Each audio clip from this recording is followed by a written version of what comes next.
The dark psychology of fear, why people believed in witches in the Middle Ages. Fear ruled more than kings. People truly believed their neighbor could curse them, make their crops die, or summon storms with a single glance.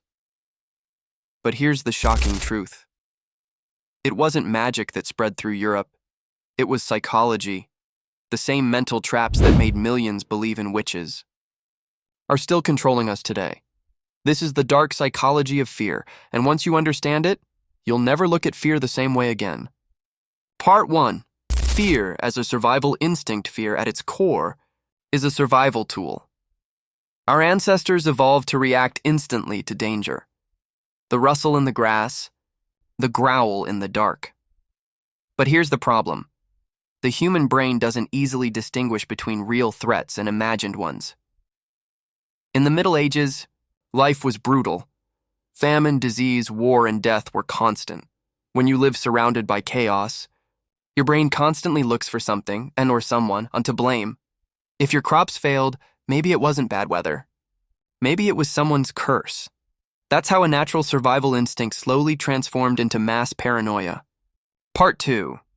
The unknown and the need for control. Fear thrives in the unknown, and medieval Europe was full of mysteries no one could explain. People didn't understand disease, weather, or mental illness. When the Black Plague struck, they believed it was witchcraft, not bacteria. The human mind craves control. When something terrible happens, we'd rather believe someone caused it than admit we have no power over it. So when bad things happened, labeling someone as a witch gave people a sense of order, even if it was deadly false comfort. Part 3. The power of social contagion. Psychologists call it social contagion, the spread of emotions and behaviors through crowds. In the Middle Ages, fear spread like fire. One accusation could spiral into dozens. When people saw neighbors shouting "witch," their brains subconsciously mirrored that fear. This is how mass hysteria begins, not because everyone is evil, but because fear is contagious. The more people joined in, the more believable the accusations felt.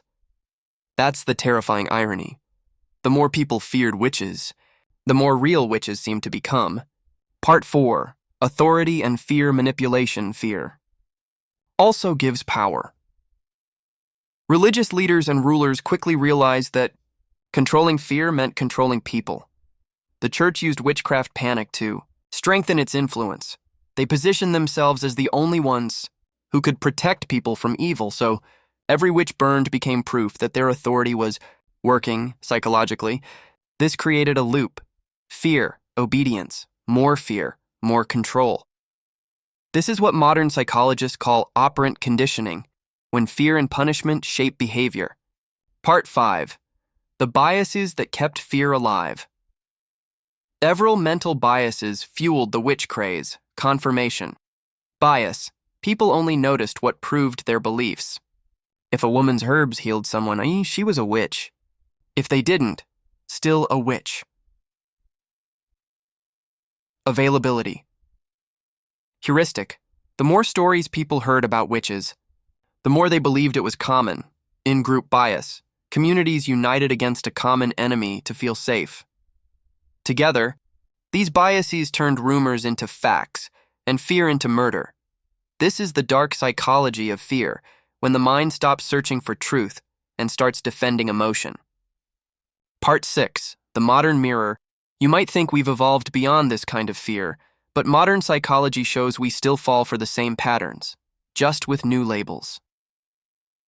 Today, instead of witches, we target outsiders, different beliefs, or anyone who challenges the majority.